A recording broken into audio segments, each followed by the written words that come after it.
Dios Todopoderoso, te damos tantas gracias, mi Señor. Como Giselle decía, Señor, el privilegio de adorarte, de alabarte, de invocar tu nombre, de poder acercarnos, Señor, con humildad, pero confiados, seguros, que podemos entrar a tu presencia, Señor, con acción de gracias, con adoración, porque Jesús, el justo, el recto, el perfecto, pagó el precio por mí, el injusto, el pecaminoso, el imperfecto, para poder estar ante tu presencia y gozarnos celebrando el amor, la gracia que sobre todo está, Señor. Hoy te pedimos que en este tiempo nos bendigas dándonos el mensaje que tienes para cada uno de nosotros, que tu palabra cobre vida, Señor, se haga estilo de vida para nosotros y se vuelva adoración con nuestra obediencia. Bendícenos y háblanos, te lo pedimos en el nombre de Jesús. Amén. Hemos estado estudiando las cartas a la iglesia. Y hoy terminamos esta serie pequeña de las cartas a la iglesia. Algunos dicen, menos mal, porque esa sacudidera que hemos tenido con las cartas a la iglesia, esa confrontación, ya hay que darle un espacio. Bueno, la primera de las cartas a las iglesias era la carta a la iglesia de Éfeso. Y la dejamos intencionalmente para último, pues la próxima semana vamos a empezar a estudiar la carta a los Efesios. Entonces, este nos sirve como de una preintroducción a ese estudio y por supuesto nos habla de esa confrontación que la iglesia de Éfeso tuvo a través del apóstol Juan, directamente de parte de Jesús, pero que esa confrontación no era solo para esa iglesia o la iglesia en la historia o esta iglesia, sino cada uno de nosotros como iglesia. Igual que en las otras ocasiones, es importante darles un poquitico en el contexto. Ya la mayoría de ustedes tienen mucha información, pero para entender el mensaje más, es importante saber que la ciudad de Éfeso era una ciudad demasiado importante bajo el Imperio Romano. Era en sí la capital en donde se asentaba el procónsul de la provincia de Asia Menor. Era una ciudad a la cual el Imperio Romano le había dado libertad y era un centro de comercio grandísimo. Allí en Éfeso también se encontraba una de las 7 maravillas del mundo antiguo, el famoso templo de la diosa Artemisa, como era llamada por los griegos, Diana, como era llamada por los romanos. En ese famoso templo se practicaba la inmoralidad sexual y la idolatría en cantidades. También esta ciudad era muy famosa, pues tenía un teatro espectacular. Este teatro podía acomodar hasta 50,000 personas.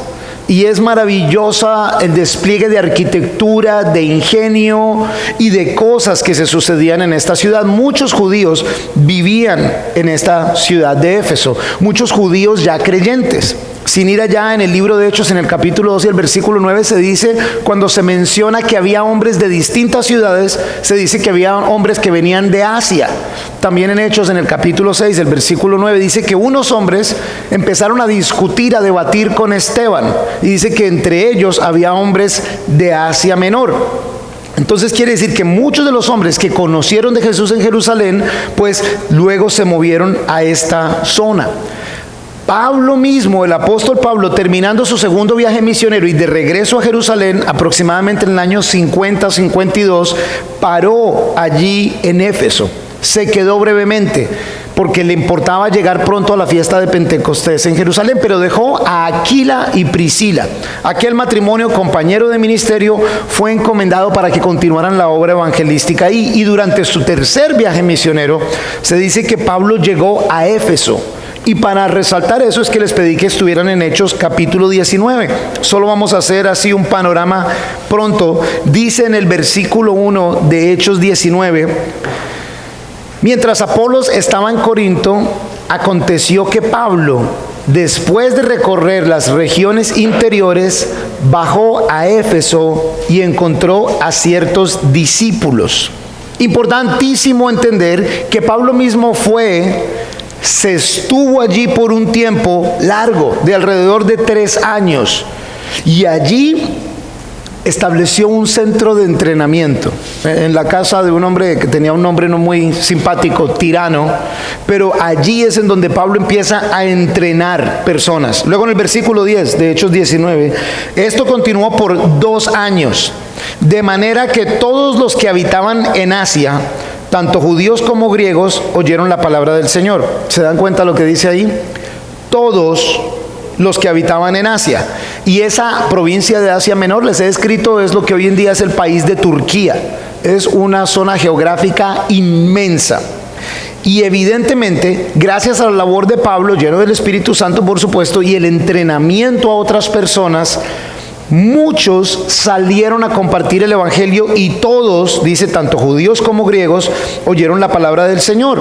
Es más adelantico, en el versículo 23 de Hechos 19, en aquel entonces se produjo un alboroto no pequeño acerca del camino. Y ese camino es el camino, el estilo de vida de Jesús. Porque cierto platero llamado Demetrio, que elaboraba en plata templecillos de Artemisa y daba no poca ganancia a los artesanos, reunió a estos con los obreros de oficios semejantes y les dijo: hombres, saben que nuestra prosperidad proviene de este oficio. Y ven y oyen que no solamente en Éfeso, escuchen bien, sino también en casi toda Asia, Pablo ha persuadido y apartado a mucha gente, diciendo que no son dioses los que se hacen con las manos. Pausa un segundo. El orfebre, el hombre de negocios, el que hacía las réplicas de templos, quienes vivían del turismo o de que mucha gente viniera a este templo, pues se preocupan porque el tal Pablo, de tanto predicar de Jesús y decir que eso es idolatría, se les ha dañado hasta el negocio. Y este hombre asegura que en casi toda Asia, entonces ya mucha gente ha dejado de practicar la idolatría. No solo eso, versículo 27, no solamente hay el peligro de que este negocio nuestro caiga en descrédito, sino también que el templo de la gran diosa Artemisa sea estimado en nada y que pronto sea despojada de su majestad, aquella a quien adoran toda el Asia y el mundo. Al oír estas palabras se llenaron de ira y gritaron diciendo: grande es Artemisa de los Efesios. El templo maravilloso, una de las maravillas del mundo antiguo, era inmenso, hermoso en arquitectura, en arte.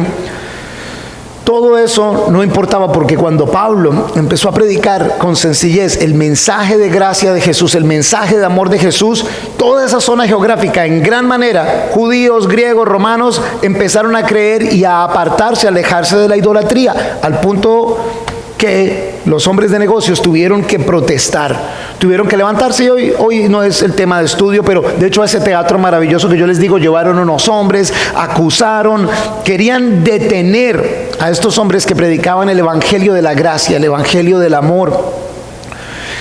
La tradición, no la palabra, la tradición nos dice que Juan, el apóstol, autor material de esta carta, pasó sus últimos días y murió en la ciudad de Éfeso.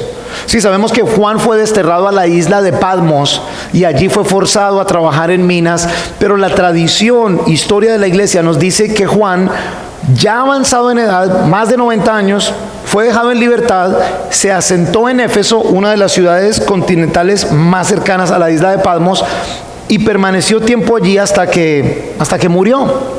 Y es importante porque si vamos a estudiar la iglesia de Éfeso tuvo algunos líderes interesantes: Aquila y Priscila, Pablo por unos años, el apóstol Pablo, Juan, el apóstol Juan, el que estuvo con Jesús, el discípulo amado, Timoteo, están entre la lista de los pastores de la iglesia de Éfeso. ¿Okay? Es importante saber que tuvo una educación directa de parte de estos líderes. ¿Y qué podemos ver entonces en la iglesia de Éfeso? Ahora sí, Apocalipsis capítulo 2, desde el versículo 1. Escribe al ángel de la iglesia en Éfeso, el que tiene las 7 estrellas en su mano derecha, el que camina en medio de los 7 candeleros de oro, dice estas cosas. Y allí pausamos. Si eres nuevo en el estudio de la palabra, a veces son versículos como esos los que utiliza la gente para decir: uy, es que estudiar la Biblia es difícil. Es difícil, uno no entiende, esto es complicado. Y lees una sección como esta y dices: el de la estrella en su mano derecha, el de los 7 candeleros. Lo único que tenías que haber hecho es ir a Génesis capítulo 1 y dice que las 7 estrellas son los ángeles de las iglesias y que los 7 candeleros o las 7 lámparas son las 7 iglesias. Y ya suenas como, wow, qué interpretación de la palabra. No, ahí mismo dice, la palabra se interpreta a sí misma. Lo único que requiere es que seamos diligentes en el estudio de la palabra. ¿Qué quiere decir esta introducción? Acuérdense que es Jesús mismo hablando a través de Juan. El que tiene las 7 estrellas, a las personas que están en liderazgo, están bajo el control del Señor. Las 7 iglesias, Él camina entre ellas, Él sabe lo que está sucediendo y cada una de esas cartas se caracterizó por decir, yo conozco tus obras, yo sé lo que estás haciendo. No es que el Señor se le pasó de vista, no está enterado o no entiende. Esta introducción nos habla precisamente de la omnipresencia, de la omnisciencia, de la soberanía, del poder de Dios que va a hablar a esta iglesia. El tener las estrellas en su mano, el que está entre ellas, nos hace cuestionar, bueno Señor, pero si hay cartas a la iglesia y si ya les has dicho, conozco tus obras, sé lo que están haciendo, al menos, no sé ustedes, pero al menos yo me tengo que cuestionar cuál es la misión de la iglesia, pues, para que el Señor pueda decir si estoy haciendo el trabajo o no. Y esa es tal vez la primera pregunta de hoy, ¿cuál es la misión de la iglesia? Y para tal motivo, como ustedes son estudiantes de la palabra, vamos a empezar aquí por Gerardo. Gerardo, ¿cuál es la misión de la iglesia? ¿Y quién sigue? ¿Cuál es la misión de la iglesia? No sabía que iba a haber quiz. Como en la clase, uno, saquen un papel, quiz, y uno, ¿de qué? Yo no he estudiado. ¿Cuál es la misión de la iglesia? Debiera ser una pregunta que como seguidores de Jesús estuviéramos listos para, aquí está, esta es, la tenga claro. Y vimos el video de transición y hablaba de la gran comisión y del amor de Jesús y de que esté en nuestras vidas. Y si llegaste a tiempo, 5 o 6 de ustedes que estaban aquí cuando empezó el servicio, había un video que hablaba de que fui creado para algo grande. Y no era el tener una casa grande, un carro grande, un perro grande, un trabajo grande. Era para algo especial porque alguien me creó. El Señor me creó y me creó con un propósito. ¿Cuál es, si tú eres la iglesia, cuál es la misión de la iglesia? Café y Visión, les dije, es una oportunidad de contarles cuál es la misión de esta iglesia, cuál es el propósito, cómo la cumplimos. Pero y si cada uno de nosotros es la iglesia, ¿cuál es la misión de la iglesia? ¿Tener dinero? ¿Sanar personas? ¿Hablar en lenguas que nadie pueda entender? ¿Hacer señales para que los hombres se gloríen? Ninguna de esas es necesariamente mala en esencia, pero la misión de la iglesia, acompáñenme a Efesios 4, veamos más bien con la palabra también, no es la opinión de Santiago, no es la opinión de ninguno de nosotros. En Efesios 4 es una de las secciones de escritura en donde podemos ver el propósito, la misión, el plan de Dios para la iglesia. Efesios, que como les digo, la próxima semana vamos a empezar a estudiar esta carta de Efesios en detalle. Lo haremos por espacio de noviembre, diciembre, enero y febrero, estaremos estudiando Efesios. Versículo 11 del capítulo 4, miren lo que dice: y él mismo constituyó a unos apóstoles, a otros profetas, a otros evangelistas y a otros pastores y maestros. El versículo 12 dice, a fin de, puede decirse con el propósito de, ¿para qué? Capacitar a los santos para la obra del ministerio. O sea, con el fin de, con el propósito de la edificación del cuerpo de Cristo. ¿Cuál es la misión de la iglesia? De acuerdo al llamado, capacitar, preparar a los santos, a los apartados para el Señor, para la obra del ministerio, para la edificación del cuerpo de Cristo. Y sigue explicándolo, hasta que todos alcancemos la unidad de la fe y del conocimiento del Hijo de Dios, hasta ser un hombre de plena madurez, hasta la medida de la estatura de la plenitud de Cristo. Esto para que ya no seamos niños sacudidos a la deriva y llevados a donde quiera por todo viento de doctrina, por estratagema de hombres que para engañar emplean con astucia las artimañas del error, sino que siguiendo la verdad con amor crezcamos en todo hacia aquel que es la cabeza, Cristo, de parte de Él, todo el cuerpo bien concertado y entrelazado por la cohesión que aportan todos los ligamentos, recibe su crecimiento con la actividad proporcionada a cada uno de los miembros para ir edificándose en amor. ¿Cuál es la misión de la iglesia? Cristo es la cabeza. Cada uno de nosotros es parte del cuerpo y Dios nos ha dado un propósito, un llamamiento, un equipamiento con el cual nos edifiquemos, nos hagamos mejor y cumplamos el propósito de ser cada día más como Jesús. El hombre, Jesús, el hombre, el ejemplo que Él nos dejó, que cada día seamos más como Él. Y para ser más como Él, entonces nos dejó a cada uno de nosotros el propósito, la capacidad de equiparnos el uno al otro. La Nueva Traducción Viviente de esta misma escritura, por favor, escúchenla nada más. Ahora bien, Cristo dio los siguientes dones a la iglesia: los apóstoles, los profetas, los evangelistas y los pastores y maestros. Ellos tienen la responsabilidad de preparar al pueblo de Dios para que lleve a cabo la obra de Dios y edifique la iglesia, es decir, el cuerpo de Cristo. Ese proceso continuará hasta que todos alcancemos tal unidad en nuestra fe y conocimiento del Hijo de Dios que seamos maduros en el Señor. ¿Ya estamos ahí, maduros en el Señor en unidad?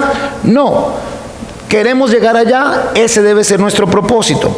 Es decir, hasta que lleguemos a la plena y completa medida de Cristo, sin conformarnos, sin decir, no, ya, yo no soy mala gente, yo soy hasta buena gente. Y ahora cantábamos, no quiero conformarme, he probado y quiero más. Yo quiero enamorarme más de ti, quiero ser más como tú. Entonces ya no seremos inmaduros como los niños, no seremos arrastrados de un lado a otro ni empujados por cualquier corriente de nuevas enseñanzas. No nos dejaremos llevar por personas que intenten engañarnos con mentiras tan hábiles que parezcan la verdad. En cambio, hablaremos la verdad con amor y así creceremos en todo sentido hasta parecernos más y más a Cristo. ¿Quién es la cabeza de su cuerpo, que es la iglesia? Él hace que todo el cuerpo encaje perfectamente y cada parte, al cumplir con su función específica, ayuda a que las demás se desarrollen.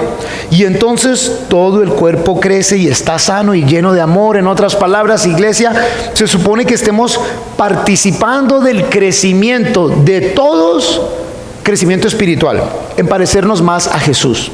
Esa es la misión de la iglesia. La misión de la iglesia no es que nosotros tengamos más cosas, que seamos más prósperos, que estemos sanos necesariamente. No, el propósito es un propósito eterno y es dado por el Señor Jesús a nosotros mismos. Hemos sido los hombres los que hemos cambiado ese propósito y lo hemos hecho algo humano, cuando tiene un propósito divino. La misión de la iglesia es una misión divina. Es una misión realmente grande y cuando cada uno de nosotros, cumpliendo de acuerdo al llamado, al equipamiento, a los talentos, a los dones, a la pasión, al deseo que Dios nos ha dado, con la verdad, la palabra, con amor, el amor agape, el amor supremo de Jesús, entonces nos vamos a edificar y vamos a crecer espiritualmente, pareciéndonos cada día mucho más a Él. Esa es la misión de la iglesia. Jesús dijo, me seréis testigos en Jerusalén, en Samaria y en todo el mundo. Es serle testigos, contar su historia, contar de sus acciones, hacer discípulos de Jesucristo, anunciar su pronto regreso. La primera canción que cantábamos hoy habla de que viene el día del Señor.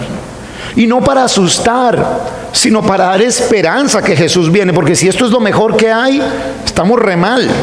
En cambio, el que Él venga nos debe dar esperanza, enseñar la palabra de Dios para que todo el mundo conozca a Dios, ame a Dios y obedezca a Dios. Esa es la misión de la iglesia de acuerdo a la palabra. Pero entonces tengo que preguntarles, ¿se está cumpliendo esa misión en esta iglesia?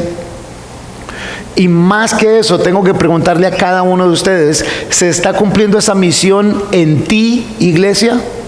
Y no, antes que pienses, Santiago, ¿será en tu iglesia? No, en ti, iglesia, en cada uno de ustedes. Me encantaría que miraras desde tu perspectiva y dijeras, vamos a ver si eso se está cumpliendo en Calvary, Cartagena. Y por favor, háganlo. Por favor, estén pendientes si es su iglesia. Pero también debe empezar por saber si esa misión se está cumpliendo en mí como iglesia, como parte del cuerpo de Cristo. Si la misión de Jesús para la iglesia de Jesús se está cumpliendo en mí, que le pertenezco a Jesús. O si de pronto, aunque Jesús tiene una misión, yo estoy cumpliendo mi misión o la estoy cumpliendo a mi manera. Esa pregunta debe a nosotros realmente confrontarnos y debe realmente ponernos en el camino correcto. Y más que puntos, hoy tengo clamores para compartir con ustedes. Y el primero es que no nos pase a nosotros, por favor, el no saber el propósito de la iglesia. Que no nos pase a nosotros, por favor. Y digo que es un clamor y digo por favor porque va a depender mucho de quienes participan de la iglesia. Porque la iglesia no es un sitio de espectadores. Este no es el estadio de Éfeso en donde pueden venir 50,000 a ver un espectáculo en el centro. Este no es el templo de Artemisa, de Diana, en donde viene la gente a satisfacer sus deseos y necesidades físicas. Esta es la iglesia de Jesús, en donde para seguirle hay que tomar una cruz, dejar todo, renunciar a todo y seguirle a Él de todo corazón. Y va a requerir entonces que todos participemos de eso. Por eso que no nos pase a nosotros el no saber el propósito. Volviendo a Apocalipsis en el capítulo 2, para entender un poquitico acerca de ese propósito, el versículo 2. Yo conozco tus obras, tu arduo trabajo y tu perseverancia, que no puedes soportar a los malos, que has puesto a prueba a los que dicen ser apóstoles y no lo son, y que los has hallado mentirosos. Además sé que tienes perseverancia, que has sufrido por causa de mi nombre y que no has desfallecido. ¿Qué está diciendo el Señor? Número uno, me encanta que dice, yo conozco tus obras. Él no dice, yo conozco tus buenos deseos, yo conozco tus buenas intenciones, yo conozco tus planes. Porque muchos decimos, el Señor conoce mi corazón. El Señor sabe que si yo tuviera, yo haría. El Señor sabe que si yo tuviera tiempo, lo daría. El Señor sabe que si yo... No, yo conozco tus obras, no tus buenos deseos, tus buenas intenciones, tus buenos planes. Evidentemente, al menos era una iglesia que tomaba acción. Y muchas veces ni siquiera tomamos ninguna acción. No participamos de nada. Y vuelvo y digo, nos convertimos en espectadores de un show que se pone para nosotros, en vez de ser participantes de un milagro que Él hizo por nosotros. Yo conozco tus obras. Y el Señor conoce esas obras. Y de hecho, esta es una sección en donde felicita a la iglesia. ¿En qué la felicita? Pues el primer versículo, el versículo 2 nos dice que conozco tus obras. La felicita en que hacía buenas obras. Y el hacer esas buenas obras es evidente por los siguientes dos adjetivos. No era fácil, porque conozco tus obras, tu arduo trabajo. O sea que hacer las buenas obras requería un trabajo duro, requería un sacrificio, en que tenían que perseverar, o sea que no se cansaron de hacer buenas obras. Fíjense, esas buenas obras no las hacían porque era fácil, las hacían porque era lo correcto para hacer. Pero es importante ver eso porque es muy diferente de hoy en día. Cuando participamos de la obra de Cristo, si me queda el tiempo, si es que me sobra algo, si me es fácil, yo ayudo. Completamente opuesto a lo que al menos esta iglesia de Éfeso hacía. Hoy en día queremos servir si no me toca esforzarme, si no me toca trabajar duro. ¿Y perseverar? No. El Señor conoce mi corazón. Yo iría si pudiera, pero es que ya el bus de Transcaribe ya pasó, entonces me toca irme en una de esas otras busetas y a mí no me gusta, no tiene aire acondicionado, entonces no voy. Ay, es que el domingo es el único día para dormir hasta tarde, entonces... Pero el Señor sabe que yo quisiera estar allá en el servicio de las 9, pero menos mal está Facebook Live y lo voy a ver aquí por Facebook, entonces... Pero el Señor sabe que yo quiero... No estoy condenando a los de Facebook Live. Pero a gran diferencia de la iglesia hoy en día, la iglesia de Éfeso hacía estas buenas obras, aunque le tocara trabajar duro, aunque le tocara perseverar, y el Señor los felicita por eso. ¿Por qué más los felicita? En que no soportaban a los malos y ponían a prueba a quienes se decían ser apóstoles. Esta iglesia no soportaba a quien venía a engañar. No solo no lo soportaban, me encanta que dice que ponían a prueba Les tengo un mensaje del Señor para ustedes, tal, y es un mensaje siempre bueno. Ajá, ¿y cómo te lo comunicó el Señor? ¿Basado en qué versículo bíblico? ¿Y cómo se asocia eso con el carácter de Dios? ¿Y cómo glorifica esto a Dios? Eso es poner a prueba lo que se está diciendo. Estos de esta iglesia lo hacían, ponían a prueba lo que se estaba diciendo. El tema de los falsos maestros ha sido común durante toda la historia de las iglesias. De las 7 iglesias, a 4 directamente se les dice acerca de falsos maestros. Estos de la iglesia de Éfeso, en ese aspecto, eran bien estrictos y confrontaban, no soportaban a quienes hacían este tipo de cosas. No se los aguantaban. A los autoproclamados apóstoles, sus mentiras, sus manipulaciones, el abuso, falsas enseñanzas, todo ese tipo de cosas, ellos no se confortaban con decir, es que todos somos hijos de Dios, todos somos la iglesia de Dios. ¿Por qué hoy en día hacemos tal cosa? ¿Por qué hoy en día no confrontamos? ¿Por qué hoy en día no decimos cómo se parece eso a la palabra de Dios? O más bien decimos, ¿de dónde sacaste eso? Porque eso no está en la palabra de Dios. ¿De qué manera? El viernes tuvimos el primer noche de tertulia, que fue la oportunidad donde nos sentamos allí así muy sencillamente y había varias preguntas. Y una de las preguntas que una persona hacía, yo puedo hacer una pregunta acerca del diezmo. Yo, sí, claro, dale. Es que de donde yo vengo, y me decían, entonces decía que buscad primeramente el reino de Dios y su justicia, y todas las otras cosas vendrán por añadidura. Y el pastor nos explicó que por eso es que debemos nosotros dar, y que estemos pendientes del reino, que Él nos dará todo lo que deseemos. Y eso era en el momento de la ofrenda. Nada que ver con la ofrenda, ni ningún diezmo, ni nada que ver. Nada que ver. Y entonces empieza a decirme los versículos con los que le enseñaron acerca del diezmo. Nada que ver con ninguno de ellos. Y ustedes, ¿por qué nunca? No, si uno al pastor ya no le puede decir nada. No se puede. Y es más, ¿cuánto tiempo se quedaron allá? Años. Es más, llevamos solo un poquito de tiempo en que nos estamos yendo a otro sitio, y es porque nos da miedo irnos. Porque allá nos dijeron que si nos íbamos, nos iba a ir mal. Y que si nos íbamos de la iglesia nos íbamos en maldición. Y uno se asusta. Entonces, aunque la cosa está mala, uno se queda allá. ¿Basado en cuál versículo bíblico, compañeros? ¿En dónde Jesús habló de la cobertura? ¿En dónde se menciona en la Biblia la palabra cobertura? Y es que tú tienes tu cobertura acá. Si te vas para allá, estás sin cobertura. Mejor dicho, si Jesús viene mañana, tú te vas para el infierno porque no tienes la cobertura del pastor, de la pastora, de la iglesia.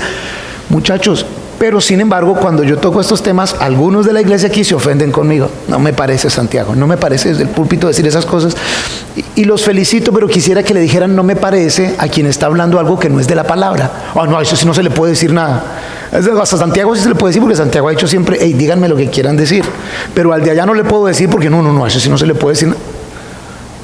La iglesia en Éfeso, al menos, muchachos, por ejemplo, en la palabra, no soportaban a los malos. Y ponían a prueba a los que se decían apóstoles y no lo eran. Pongamos a prueba a los que se dicen profetas y no lo son. Pongamos a prueba a los que se hacen llamar apóstoles y no lo son. Pongamos a prueba al que se diga un siervo de Dios y no lo es. Jesús está felicitando a la iglesia por hacer eso. Yo quisiera una felicitación del Señor por hacer lo que el Señor quiere que hagamos. Pero también los felicita en el versículo 3. Además de que tienes perseverancia, que has sufrido por causa de mi nombre y que no has fallecido. Los felicita en que perseveraban aún en el medio del sufrimiento por causa del nombre de Jesús. En otras palabras, de alguna manera la iglesia en Éfeso también era una iglesia perseguida. Y ellos no se habían rendido, no habían desfallecido. Hasta ese momento.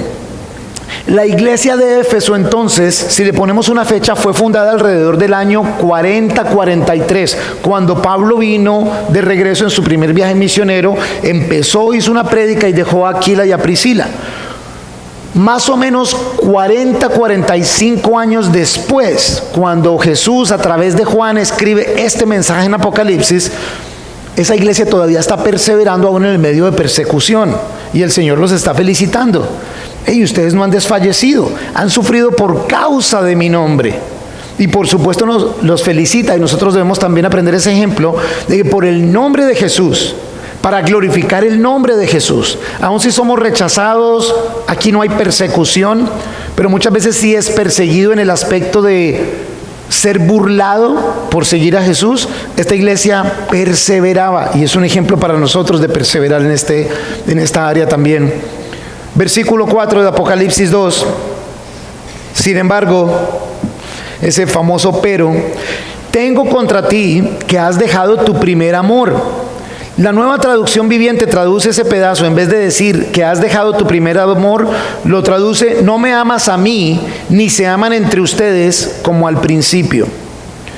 Recuerda por tanto de dónde has caído, arrepiéntete y haz las primeras obras. De lo contrario, yo vendré pronto a ti y quitaré tu candelero de su lugar si no te arrepientes. Es la iglesia sin amor. Es la iglesia que se resbaló y cayó a viejas prácticas. Es la iglesia a la cual el Señor dice: no que no has conocido, sino que dejaste tu primer amor. Lo abandonaste, lo tuviste al principio, pero ahora te olvidaste de Él. Es muy distinto no haber estado allí. Ya estuvieron allí y lo abandonaron, lo dejaron. Y la Nueva Traducción Viviente, como les digo, dice: no me amas a mí, ni se aman entre ustedes como al principio. Cuando a Jesús le preguntaron cuál es el más grande mandamiento, Jesús dijo: amarás al Señor tu Dios sobre todas las cosas. Pero aprovecho para decirles, y el segundo es tan importante como el primero: amarás a tu prójimo. Y en otra sección de Escritura les dice: y amarán a sus enemigos. Entonces, la esencia del mensaje: muchachos, ustedes hacen buenas obras, los felicito, y han perseverado en ellas, y se sacrifican. Muchachos, ustedes están manteniendo la sana doctrina, los felicito, está muy bien. Muchachos, ustedes están siendo perseguidos y ustedes han perseverado, los felicito, está muy bien. Hay un problema: que se olvidaron del primer amor. Ya no están haciendo estas cosas por amor, parece que las están haciendo por cumplir. Sí, por celo por la sana doctrina, sí, por querer hacer una diferencia afuera, pero la motivación no es la correcta, no es el amor. Y esa iglesia en Éfeso era caracterizada por el amor. No tienen que ir allá, pero al comienzo de Efesios 1, en el versículo 15 dice: por esta razón yo también, habiendo oído de la fe que tiene en el Señor Jesús y de su amor para con todos los santos. Eran conocidos por ese amor, y pues por supuesto Jesús enseñó acerca del amor, y entendemos que Dios es amor. Entonces, ¿cómo podemos ser la iglesia de Cristo si no amamos como Cristo? Por eso el segundo clamor es que no nos pase a nosotros, por favor, el no amar como Cristo. Que no nos pase que nos llenemos de actividades y de cosas buenas por hacer. Que no nos pase en que nos volvamos muy de buena sana doctrina. Que no nos pase el que seamos felices siendo cristianos y no nos dé vergüenza, pero que hagamos todo eso simplemente por pura religiosidad, que lo hagamos simplemente por cumplir o por quedar bien. Que no nos pase a nosotros el que no amemos como Cristo quiere que amemos, en donde Dios es primero, y todas esas otras cosas las hagamos de motivación que encuentra su fuente en el amor por Dios y en el amor por otros. No es solo dar cosas por dar cosas, es dar cosas por amor y con amor. No solo servir por servir porque no tengo nada más que hacer o para que me vean que estoy haciendo algo, sino servir por amor. No es solo el dar porque me sobra, sino el dar con amor y por amor por la obra de Dios, que sea para que se cumpla precisamente la misión que Dios tiene para su iglesia. Es tan serio para el Señor que luego les dice: recuerda, arrepiéntete, haz las primeras obras, porque si no, vendré a ti y quitaré el candelero de su lugar, o quitaré la lámpara de su lugar. En otras palabras, si no te arrepientes, la iglesia, la luz de la iglesia será apagada. Y saben, valga la pena de una vez decir, esa ciudad de Éfeso fue habitada hasta el siglo V más o menos, y luego empezó a decrecer tanto la ciudad como la iglesia, y desde el siglo XIV nadie habita en la zona en donde estaba la iglesia y la famosa ciudad de Éfeso. En sus afueras hay una pequeña ciudad turca hoy en día en donde no hay recuerdos del cristianismo. Hay un par de monumentos, hay una iglesia católica en donde se dice que fue donde enterraron al apóstol Juan, pero no hay ningún fuego por el Señor. De tarea debieras leerte la primera de Corintios capítulo 12 y 13. El 12 le encanta mucho a la iglesia pentecostal como tal. Los dones del Espíritu Santo. Y hay estos dones y estas cosas maravillosas, las cuales nosotros creemos. Yo lo creo y el movimiento de Calvary lo cree como tal, que los dones del Espíritu Santo están presentes y activos hoy en día. Pero lo creemos que va junto con el capítulo 13. Pero si hacen todas esas cosas, si cumplen con todos esos dones y todas esas obras y no aman, lo único que son es un par de platillos que hacen bulla, ni siquiera música, hacen escándalo, llaman la atención pero por algo desagradable, no por algo con armonía y con bendición. O sea, están haciendo ruido pero no están cumpliendo con el propósito.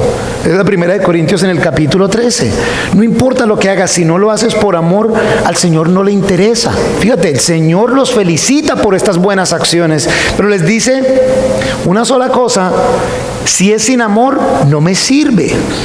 Y en eso tenemos que cuidarnos, empezando por mí, desde acá. Porque a veces queremos hacer muchas cosas: retiro de mujeres, retiro de hombres, conferencia de pastores, actividad con los niños, actividad con los jóvenes. ¿Cómo hacemos la tertulia para que la gente conozca más de Jesús? Para que la gente se enamore más de Jesús. ¿Cómo ayudamos en Tierra Bomba? ¿Cómo ayudamos en la calle? ¿Cómo ayudamos con el uno, con el otro? Y que no vaya a ser simplemente por cumplir. Que no vaya a ser simplemente por estar ocupados, que no vaya a ser simplemente porque nos gusta servir. Debe ser porque el amor por Dios nos mueve a hacerlo, y porque el amor por la gente de Dios quiebra nuestro corazón, porque amamos como Cristo y sentimos la necesidad de que otros le conozcan. Por eso les digo, por favor, que no nos pase a nosotros. Cristo quiere que hagamos no solo cosas por Él, Él quiere que hagamos cosas con Él. Él nos dejó aquí con esa gran comisión. No se trata simplemente de lo que hacemos por Él, sino que nos motiva para hacerlo. No hagamos las cosas por cumplir, hagamos las cosas por amor. Y a veces puede pasar que las hacemos por cumplir, simplemente, ¿saben? Porque perdemos el concepto de amor. ¿Cuál es el amor del cual hablan los cristianos? Y antes de explicarlo, viene el siguiente clamor: que no nos pase a nosotros, por favor, el olvidar el sacrificio de Jesús. El sacrificio de Jesús en la cruz. Esa es la máxima expresión de amor y el ejemplo que Jesús nos dio de amor. Y no se nos debe olvidar, porque cuando se nos olvida es fácil perder ese primer amor. Se nos da en la palabra de Dios el modelo del esposo y la esposa, del matrimonio. Jesús es el novio, la iglesia es la novia. Fíjense que allí dijo en Apocalipsis: recuerda, para encender el fuego del amor nuevamente. Recuerda, ¿sabes qué es ese recuerda? Recuerda tu condición de pecado. Recuerda lo sin esperanza que estabas. Recuerda tu necesidad de redención. Recuerda lo que Jesús hizo por ti en la cruz. Y por eso siempre me maravillo cuando llega la famosa Semana Santa, cómo los cristianos volvemos a Jesús. Los cristianos católicos y cristianos evangélicos en todo el mundo, y venimos con tristeza y afligidos, y los colores son tristes, y esos días lloramos, y esos días, Señor, ahora sí, y Señor, porque como que se nos recuerda nuevamente la cruz. Y hace un par de semanas les decía, debiéramos abrir todos los servicios. El video que debiéramos tener es la crucifixión de Jesús de la película de la Pasión de Cristo. Ay, pero ¿por qué vamos a empezar llorando todas las semanas? Porque debiéramos llorar, que se nos olvida lo que Él hizo por nosotros. Y como se nos olvida, entonces perdemos ese amor. Pero cuando recuerdo que yo sin Él estoy peor que muerto, y eso es posible, estar peor que muerto, entonces caigo en cuenta de lo mucho que Él me ama. Y de lo mucho que Él me ama me lleva a arrepentirme. Pues les digo, recuerden, arrepiéntanse, arrepentirme de mi mal camino, cambiar de dirección, dirigirme a Él para que sea Él quien le dé dirección a mi vida. Es necesario que yo me arrepienta. El mundo hoy en día te habla cosas acerca de cómo tú lo puedes hacer. A veces le preguntas y muchas personas dicen: es que yo realmente no sé quién soy y por eso voy a buscarme. Pero ¿y si no sabes quién eres, cómo sabes cuando te encuentres? Si yo sé quién es Andrés, yo voy y busco a Andrés. Sé cómo se ve Andrés, sé por dónde vive Andrés, puedo ir a buscar a Andrés. Pero si yo no sé quién es Andrés, ni cómo se ve, ni a dónde vive, ¿a dónde lo voy a buscar? Y cuando lo encuentre voy a saber que lo encontré. No sé quién soy y me voy a buscar. No, por eso te pasas toda la vida buscándote y nunca te encuentras. Otros dicen, voy a reinventarme, pero ¿sabes quién eras antes? No. Entonces, ¿cómo te vas a reinventar si no te has encontrado ni siquiera por el principio? Hay un buen sitio para empezar, en el que te hizo. El que te hizo, el que te conocía desde antes de formarte en el vientre de tu madre, el que te conocía por nombre y te hizo tal cual como eres. Ve ahí y pregúntale a Él realmente cuál es ese plan para tu vida. Reconociste tu amor, su amor, lo recuerdas, luego te arrepientes de haber tratado de hacerlo a tu manera. Y encima de eso, haz las obras que hacías al principio, cuando estabas en fuego por el amor de Dios. Y por eso viene ese paralelo del esposo, la esposa, Jesús, el esposo, la iglesia, la esposa. Porque cuando normalmente se empieza una relación romántica, ay, ahí está, llegó, ay, ¿qué hago? Y cómo me alisto y cómo me veo más bonita. Y él también, yo cómo me alisto. Y esa emoción, sonó nuestra canción, ay, esa es nuestra canción. Ay, este día soleado, ay, está lloviendo, pero contigo todo es hermoso. Y entonces te doy tal cosita y te traje una menta, ay, qué lindo. Y la menta la guarda uno 20 años después, la tiene uno entre un libro, esa menta ya toda llena de hongos, pero me la regaló ese primer día. Y los pétalos de rosa entre el libro, eso lo hacían antes, y tenía uno de esas cosas, ay, el principio. De esa misma manera puede pasar a la pareja que lleva 25 años casada. Es que tú ya no me traes ni una flor. ¿Y ya para qué? Hace 30 años te traje flores, otra vez te voy a traer flores. Ya no es tanto. Y es fácil distanciarse y que se enfríe esa relación de ese matrimonio. Y no es bueno dejar que eso pase así. Aprovechen, parejas, para el recordatorio hoy. Ya hace rato que no me sacas a ningún lado. Pero con el Señor puede ser que también ya esa pasión y ese fuego del principio, ya, ok, vine a la iglesia, ok, aquí estoy, sí, es más, no voy a llegar a la alabanza porque así puedo dormir media horita más, llego al mensaje, llegué un poquito tarde al mensaje, pero hey, aquí estoy, sí. El Señor sabe mi corazón, el Señor sabe que yo le amo, yo conozco tus obras, dijo al principio. ¿Cómo tus obras muestran tu amor por Él? ¿De qué manera se nota? Y si alguno le dijera, ¿cómo estás en tu relación con tu esposo o esposa de muchos años? Bien. Y si te dijera, ¿qué obras estás haciendo para demostrar que ese amor está ahí? Pudieras tú decirme, bueno, pues el viernes le preparé un cafecito como le gusta, solo una cucharadita de azúcar, se lo llevé a la cama. Ah, está bien. Y le dejé una notica de tal cosa, y hice esto. O dirías, no, pues el año pasado, o fue hace 2 años, porque así nos hemos alejado del amor de Jesús. Y el Señor está diciendo que regresemos a la relación original. Eso sí, por si acaso, si tú dices que tú eres cristiano y nunca has experimentado ese amor, pues primero toca experimentar ese amor. De pronto tú repetiste una oración, o de pronto tú empezaste a venir a la iglesia y no has experimentado. La relación con Jesús es todo acerca del amor de Jesús y de tu amor respondiendo al amor de Jesús. Ninguna otra cosa. Cualquier otra cosa es cosa de religión y de hombres. No se preocupen por eso. Pero experimentar el amor de Jesús en tu vida y tu amor respondiendo al amor de Jesús, de eso se trata relacionarse con Jesús. Entonces, si no has experimentado eso, empieza por ahí. Si lo experimentaste y lo dejaste de hacer, ya di unos ejemplos de relación de hombre y mujer. Con el Señor, ya recordaste lo que Él pagó por ti, ya recordaste lo mucho que lo necesitas, ya reconociste la suciedad de tu pecado y la necesidad del Salvador. ¿Cómo te relacionas con Él que estuvo en la cruz por ti y que venció a la muerte por ti? Oración, habla con Él diariamente.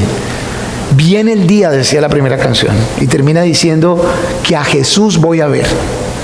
Yo no sé ustedes, pero uno dice eso y lo piensa por un segundo y digo, qué emoción, No sientes emoción de decir, estoy parado enfrente de Jesús y sé que no estoy destruido, es simplemente porque Él mismo pagó el precio por mí, y lo voy a abrazar, me voy a tirar a sus pies. ¿Quién diría que semejante pecador va a tener la oportunidad de ver a Jesús así frente a frente? Recuerda, habla con Él. No sé orar, dicen algunos. Excelente, ese es el mejor sitio para estar. Solo llega a la presencia del Señor y dale gracias. Dale gracias por horas. Gracias por pagar el precio por mí, Jesús. Gracias porque no me lo merezco. Gracias, Jesús. Y si lo único que le dices es gracias, empezaste bien. Dile que le amas. No necesitas saber palabras mágicas, no hay palabras mágicas, solo expresa tu corazón con Él, habla con Él, lo haces a través de la oración, lo haces a través del estudio de la palabra, conócelo, conoce más de Jesús, no es a través de una experiencia con una iglesia, una institución, es a través de tú mismo estudiando la palabra de Dios y conociendo el carácter de Dios. ¿Qué es lo que es importante para Dios? Y lo que sea importante para Jesús es importante para mí. Lo necesito yo. No solo estudia su palabra, medita en su palabra. Considérala. Wow, ¿por qué hace el Señor esto? ¿Por qué actuó de esta manera? ¿Cuál era el entorno? ¿Cuál era el contexto? ¿Cómo así que Jesús en el templo dio látigo y tumbó mesas? Necesito volver a ver eso. ¿Qué pasó antes? ¿Qué pasó después? ¿Quiénes estaban allí? ¿Qué era lo que se estaba viviendo? Medita en la palabra de Dios. Obedece, por supuesto, su palabra. No solo te debes volver un experto en la palabra, versado. Necesitas obedecer la palabra de Dios. Vive de acuerdo a la palabra de Dios. Tu vida debe ser, lo he dicho antes, lo escuché en algún sitio, la Biblia que otros tal vez nunca leerían. Tu vida debe ser esa Biblia abierta y marcada por todo lado de la palabra de Dios. Servir a otros muestra el amor por Dios. Y está bien el servirle. Alábale al Señor. Y ahí perdóneme una vez más. Tú te pierdes la alabanza en el domingo, no te pierdas la alabanza. Tal vez es uno de los momentos más importantes, llegar y cantar al Señor, declararle nuestro amor a Él. ¿Cómo te lo vas a perder? ¿Por 10 minutos más de sueño?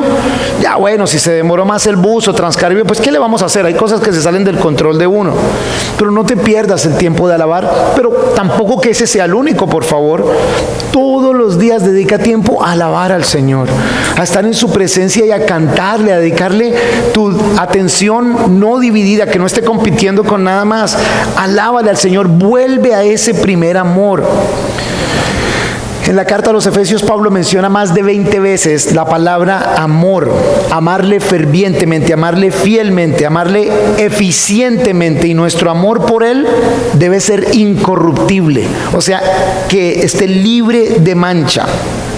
Último clamor, que no nos pase a nosotros, por favor, el reemplazar el amor con religión. Y eso va a depender mucho de la participación de ustedes. Que no nos pase a nosotros como iglesia que reemplacemos ese amor por Dios y ese hacer con Dios para la gloria de Dios con religión. Fíjense el versículo 6 de Apocalipsis 2. Pero tienes esto. O sea, después de que les dijo las cosas buenas, les dijo algo que está muy mal, y luego les dice en el versículo 6, tienes esto, que aborreces los hechos de los nicolaitas, que yo también aborrezco. De estos nicolaitas no se nos enseña mucha cosa, incluso hoy en día no se sabe mucho qué ha pasado de estos grupos. Nicolaita viene de una palabra griega que habla de conquistadores de personas, cautivadores de personas. Muchos aseguran que eran no creyentes con tendencias religiosas.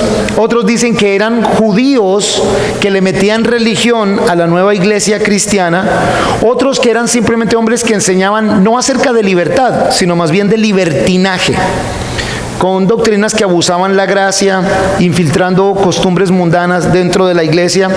Sí se sabe que de los nicolaitas salió la idea de: esta es la iglesia, pero ustedes los que están allá son los laicos y nosotros los que estamos acá somos el clero, que es aplicada hoy en día por la iglesia católica y la evangélica también, solo que extraoficialmente.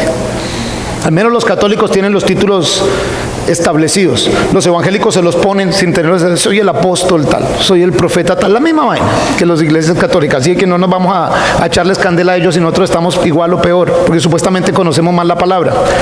Laicos, ustedes que no han recibido una orden de parte de la iglesia, y nosotros clero, que sí estamos ordenados. Nada puede ser más opuesto a la palabra de Dios que una cosa como esa. Cuando la iglesia de Jesús es todos juntos, ¿no leímos en Efesios 4? Todos somos parte, Él es la cabeza, entonces ustedes deben ser como yo, el clero. Cuando Jesús, no, debemos ser a la altura, la medida de Cristo. Él es el ejemplo, Él es al que todos seguimos. No me sigan a mí, no se quieran parecer a mí, vamos todos a parecernos más a Él, vamos todos a ayudarnos para llegar a Él, pero cuando metemos eso, entonces ustedes no se tienen que responsabilizar. Yo estudio la palabra esta semana, vengan el próximo domingo, yo se las explico. No se preocupen, no se pongan a leer la Biblia ustedes solos, que se van a volver locos. Ustedes no la van a entender, el Señor me la reveló a mí. Viento, por favor. No, el Señor nos la revela a nosotros y quiere que nos ayudemos y que nos enseñemos el uno al otro. Y el Señor les dice, menos mal que a ustedes no les gusta ese tipo de cosas. No reemplacemos el amor de Cristo y el amor por otros con religiosidad para sentirnos más puros. Si queremos experimentar la pureza y el poder de Dios en nuestras vidas, debemos amar como Cristo amó. Y el versículo 7: el que tiene oído, oiga lo que el Espíritu dice a las iglesias. Al que venza le daré de comer el árbol de la vida, del árbol de la vida que está en medio del paraíso de Dios. Termina igual que las otras, mensajes para todos. El que tenga oído, para ustedes es el mensaje. Y el que venza, el que persevere, el que se mantenga en la palabra de Dios, el que obedezca a la palabra de Dios, le daré de comer del árbol de la vida. El árbol de la vida está mencionado en Génesis en el capítulo 3, versículo 22. Y dice que en la creación el árbol de la vida estaba en el medio del paraíso. También en Apocalipsis capítulo 22, versículo 2, se dice que en la nueva Jerusalén estará el árbol de la vida. Y de la característica del árbol de la vida, Génesis dice que el que coma de ese fruto no morirá nunca. En otras palabras, Jesús está diciendo, al que persevere en mí, al que me obedezca, al que me siga, tendrá vida eterna. Esas son las palabras de Jesús para nosotros. Pero es que el Señor no quiere que su amor sea una imposición. El Señor quiere que el amor sea en respuesta al amor agape que Él nos da, al amor supremo, al amor incondicional. A todas las iglesias les dijo, al que venza, al que se mantenga. No son un grupo selecto de personas específicas o santas. Es todo aquel que obedezca lo que el Señor está diciendo. Todo aquel que realmente, eso sí, cree en Dios, le cree a Dios y obedece a Dios. Ay, recibirás el privilegio de tener vida eterna en la presencia de Dios. Ese es el mensaje a la iglesia. Esa es la carta para las iglesias y a la iglesia de nosotros hoy en día. Y que no nos pase a nosotros, el que seamos, siempre va a haber un área para crecer y para mejorar. Pero que no nos pase a nosotros, que nos las tiremos de iglesia y estemos más pervertidos y más dañados que el templo de Diana, de Artemisa. Hermoso y majestuoso y maravilloso por fuera, pero adentro la inmoralidad, el pecado y el culto por hombre y de hombres, en vez de ser el corazón de Jesús, la vida de Jesús, nuestra bandera, nuestro estándar, nuestro motivo y nuestra razón de vida. Vamos a terminar este tiempo orando y cantando, precisamente porque una de las cosas que más dejamos de hacer es venir al Señor con cercanía, con veneración, con adoración, con respeto, pero también con cercanía. Y hay una canción y un coro que vamos a cantar ahorita, y es ese de tan solo he venido a estar contigo.